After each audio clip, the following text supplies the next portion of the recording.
भाई साहब ये क्वेश्चन आपके पेपर में इस बार आने वाला है, इसको लिख के ले लो कहीं कि 3 नंबर में इसकी प्रूविंग 100% 2026 के पेपर में आएगा। लिख के ले लो कहीं पे, मैं पक्का बता रहा हूँ। Refraction through a rectangular glass slab, इससे प्रूफ क्या करना रहता है, angle I equal to angle E, इसी की प्रूविंग करने के लिए आती है और ये कई बार एग्जाम में आ चुकी है। होता क्या है, इसमें एक rectangular glass slab, glass slab का मतलब समझ रहे हो ना, जैसे बर्फ की मोटी मोटी सिल्लियां होती है वैसे ग्लास की एक मोटी सी सिल्ली समझ लो, ये हमारे पास यहाँ पे बना देते हैं। जैसे क्यूबाइड शेप में होता है ना, सॉलिड एकदम, ये ग्लास है। क्या चीज है ये, ग्लास। यहाँ पर मीडियम हमारा एयर है, यहाँ पर मीडियम फिर से एयर है। तो लाइट रेज जब एयर से ग्लास में आ रहा है, देखिए ये हमारा इंसिडेंट रे है, इस पर ये हम नॉर्मल ड्रा कर देते हैं, इसको मान लेते हैं एन। तो लाइट रेज एयर से ग्लास में, मतलब रेयर से डेंसर में आ रहा है भाई, तो किधर होगा, टूवर्ड्स नॉर्मल, नॉर्मल की तरफ झुक जाएगा। इसको हम झुकाते हैं इधर ऐसे। तो यहाँ पर ये तो एंगल आई और ये एंगल क्या होगा, थोड़ा सा यहाँ लिख देते हैं R1। इसको R1 क्यों मान रहे हैं, क्योंकि अभी हमारा रिफ्रैक्टेड रे खत्म नहीं हुआ है, रिफ्रैक्टेड रे अभी आगे भी पार करेगा, ग्लास से एयर में जाएगा, क्योंकि सारे मीडियम क्या होते हैं, ट्रांसपेरेंट होते हैं। तो यहाँ पर भी तो नॉर्मल बनेगा भाई, यहाँ भी नॉर्मल बना देते हैं, ये ऐसे, ये नॉर्मल है।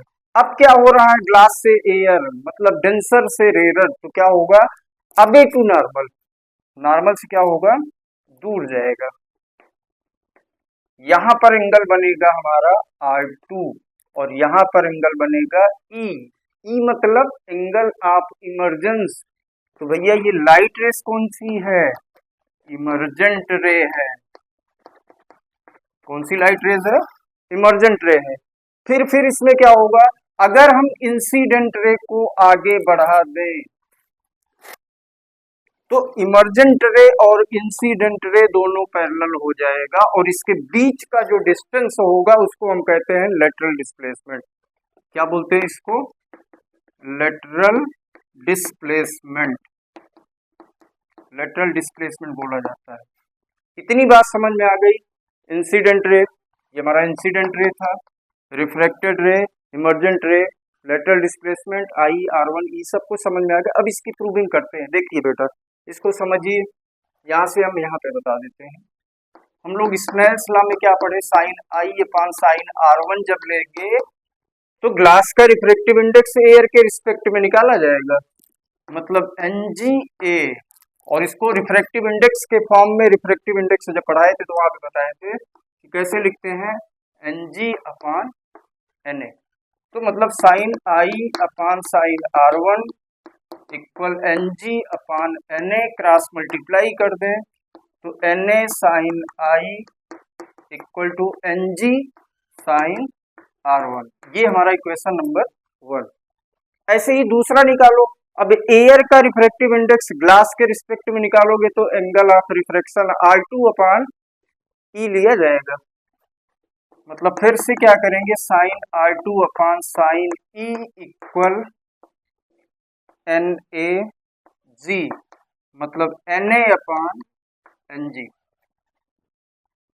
तो इसमें भी क्या करते हैं, sine R2 upon sine E equal NA NG लिख सकते हैं, क्रॉस मल्टीप्लाई कर दीजिए तो क्या आ जाएगा, NG sine R2 equal NA sine E. ये बन गया इक्वेशन नंबर 2।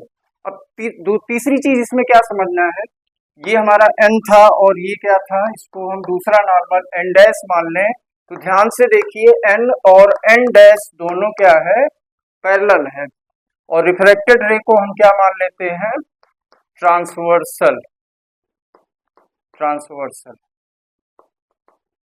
इसको अगर हम ट्रांसवर्सल मान लें तो R1 और R2 दोनों एंगल क्या होगा, हमारा अल्टरनेट होगा। अल्टरनेट से क्या हो जाएगा, इक्वल हो जाएगा, मतलब angle R1 equal angle R2। तो इन दोनों इक्वेशन में, इस वाले में और इस वाले में, इन दोनों इक्वेशन में एक जगह रिप्लेस करो, एक जगह R1 को हटाओ, चाहे यहाँ से R1 को हटा दो, चाहे यहाँ से R2 हटा दे। तो हम क्या करते हैं, दूसरे वाले में R2 को रिप्लेस कर देते हैं। तो put R2 equal R1 in equation second, तो क्या बन जाएगा, NG, इससे लिखते हैं NG साइन R2, R2 की जगह पे हटा रहे हैं भाई, R2 की जगह पे R1 लिखो, अब R2 मत लिखना। NG sine R2 equal NA sine E, ये बन गया इक्वेशन नंबर थर्ड। अब फ्रॉम फर्स्ट एंड थर्ड को ध्यान से देखो तो काम खत्म।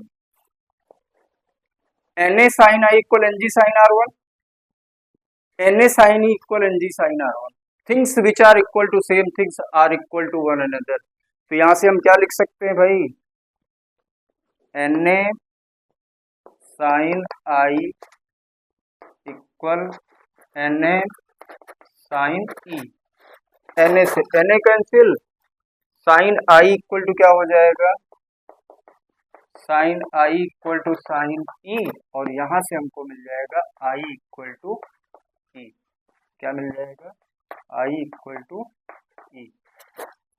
आई होप कि सबको ये समझ में आ गया होगा, और 3 नंबर इस ये बोर्ड में आएगा।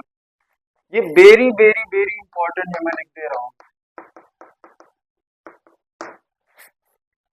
तो अगर ये समझ में आ गया होगा तो एक बार लाइक और अपने दोस्तों को शेयर करो और उनको बताओ कि ओरिजिनल चैनल के बारे में, कि यहाँ पर चीजें आपको ओरिजिनल मिलने वाली हैं, सब कुछ ओरिजिनल, नो डिजिटल बोर्ड, कोई टेक्नोलॉजी कुछ भी नहीं, ओरिजिनल बोर्ड है।